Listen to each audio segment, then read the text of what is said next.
Hey, I'm Emma Carter. I'm 28, living in the heart of Silicon Valley, and I've just launched my own tech startup. Life's pretty good right now, but let me tell you, it wasn't always this smooth. I had to scale a lot of mountains to get here. It all started when I was 10. My mom remarried, and I suddenly had a new stepsister, Vanessa. She was 12, and well, we didn't exactly hit it off. You think you're so smart, don't you? She'd sneer whenever I aced a test. I'd shrug and say, it's not about being smart. I just love learning. But Vanessa never understood that. She was always trying to one-up me, constantly jealous of any attention I got. Honestly, it was exhausting. Fast forward to college. I was thriving in computer science, absolutely loving it. Meanwhile, Vanessa, she dropped out after just one semester. College is for losers, she told me once. I'm going to be an entrepreneur. I just nodded and went back to my coding. Little did I know how her attitude would come back to haunt me. 3 years ago, everything flipped upside down. Vanessa accused me of stealing her boyfriend, someone I had zero interest in. You've always been jealous of me, she screamed. You can't stand to see me happy. I tried to reason with her. Vanessa, I didn't steal anyone. I don't even know your ex, but she wasn't airing it. Next thing I know, she's accusing me of assault. Yeah, you heard that right. Me, the girl who apologizes to furniture when I bump into it. The trial was a nightmare. Vanessa convinced our dad and others to testify against me. I sat there, watching my family tear me apart, feeling like I was trapped in some bizarre alternate reality. Emma has always been unstable, my stepdad said on the stand. We've been worried about her for years. I wanted to scream. Instead, I gripped the edge of my seat and forced myself to stay calm. In the end, I was slapped with a suspended sentence and community service for something I didn't do. It felt like a cruel joke, except no one was laughing. But that moment changed me. I decided this wasn't going to break me. Nope. I'd use it as fuel. I threw myself into my work, nights, weekends, holidays. Coding, planning, dreaming.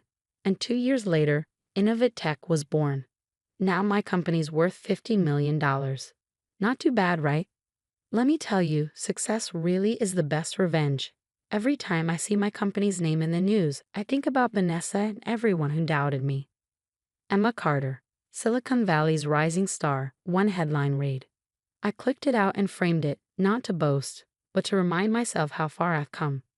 Just as I'm reviewing some new code in my office, my assistant buzzes in. Ms. Carter, someone's here to see you. She says she's family. My stomach drops. I already know who it is. Send her in, I say, bracing myself. And there she is, Vanessa. She looks like she just walked out of a discount fashion magazine, but with the same smug smile from our childhood. Emma, little sis, look at you, all grown up and successful. I stand, keeping my desk between us. Vanessa, what do you want? She saunters in, running her fingers along my bookshelf. What, I can't visit my sister. I've changed, Emma. I want to make amends. I snort. Amends? After everything you did to me? That's rich. For a moment, her face softens, and I almost believe her. Almost. I know I was terrible, but I've learned a lot since then. I've even got business experience now. Really? I raise an eyebrow.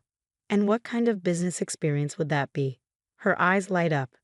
I've been involved in several multi-level marketing ventures, very exclusive stuff. And well, that's why I'm here.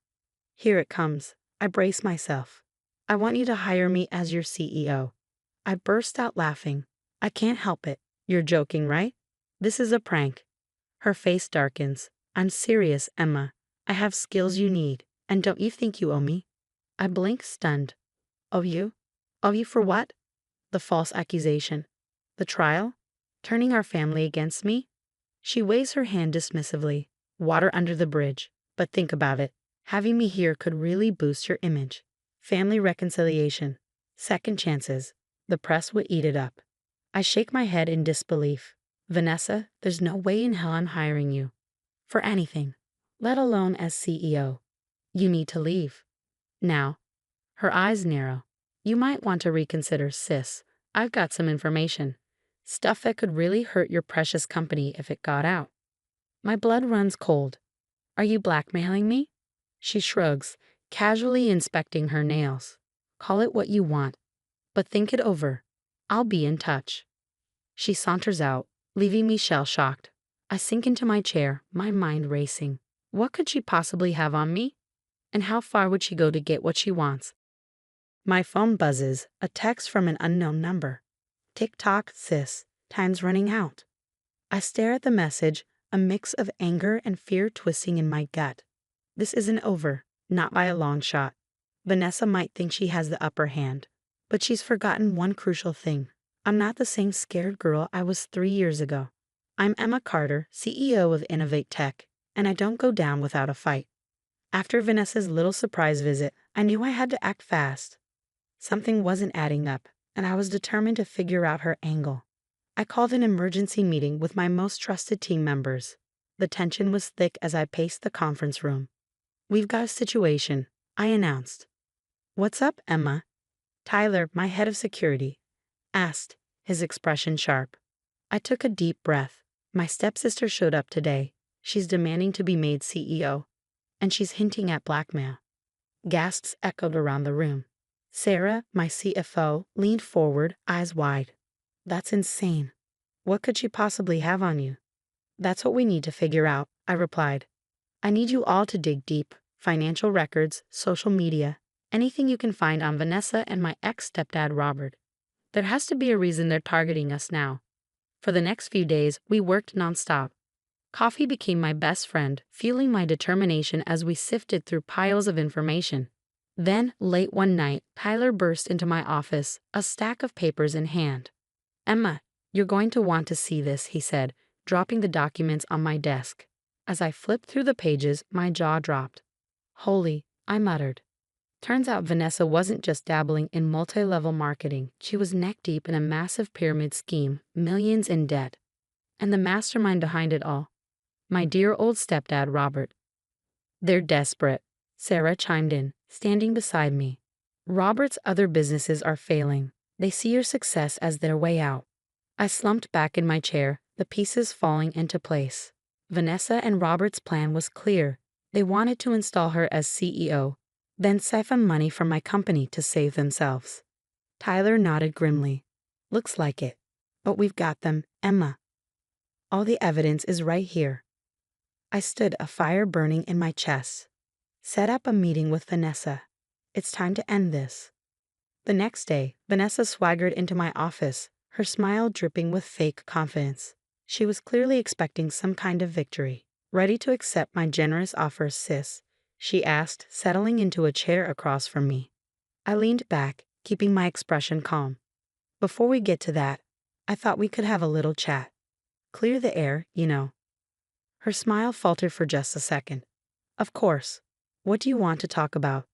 "Oh, you know," I said casually, "life, business, that massive pyramid scheme you're involved in." The color drained from her face. "I don't know what you're talking about." I slid a folder across the desk. "Really? Because I've got a lot of evidence that says otherwise. You, Robert, the millions in debt. It's all here." Vanessa snatched up the folder, frantically flipping through it. This is a misunderstanding. I can explain." "Oh, I'm sure you can," I said, standing up. "And you're going to. Right now, on record." I pulled out my phone, hitting the record button. "So, Vanessa, why don't you start by telling me about that false testimony you gave 3 years ago? Then we'll move on to your current financial situation." Vanessa's face crumpled, and for a moment, I almost felt sorry for her.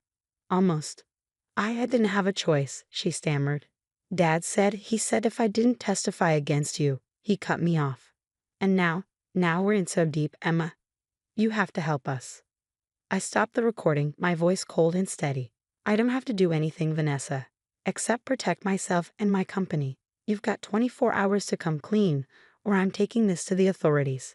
As I watched her rush out, tears streaming down her face, a weight lifted off my shoulders.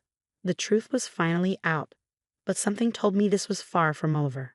The next morning, I called an emergency board meeting. Standing at the head of the table, I could feel the tension in the room. "I know you've all been concerned about recent events," I began, my voice steady. "Today, I'm going to lay everything out for you." For the next hour, I detailed it all: Vanessa's demands, Robert's involvement, the pyramid scheme. When I finished, the room was dead silent. Finally, our chief legal counsel spoke up. "Emma, it's a lot. but you've handled it brilliantly. We're behind you 100%. Relief washed over me. I'd worried they might see this as a liability, but instead, they saw it as proof of my leadership. Just then, my assistant buzzed in. "Miss Carter, Vanessa is here. She's demanding to see you." I looked at the board. "Well, let's end this once and for all." Vanessa burst in, her eyes wild. "Emma, have you thought about my offer?" "I really think." I cut her off. "Vanessa, meet our board of directors. I've just finished telling them everything." She froze, looking around the room like a cornered animal.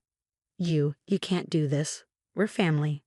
"Family doesn't blackmail each other," I said firmly. "It's over, Vanessa. Go home."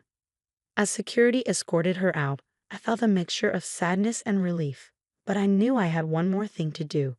That night, I called my mom. "Mom, there's something you need to know about Robert," I said, and I told her everything, the fraud, the manipulation, all of it. There was a long silence on the other end. "Oh, Emma," she finally said, her voice cracking. "I'm so sorry. I should have believed you." "It's okay, Mom," I replied, feeling a lump rise in my throat. "It's not your fault." The next few weeks were a whirlwind.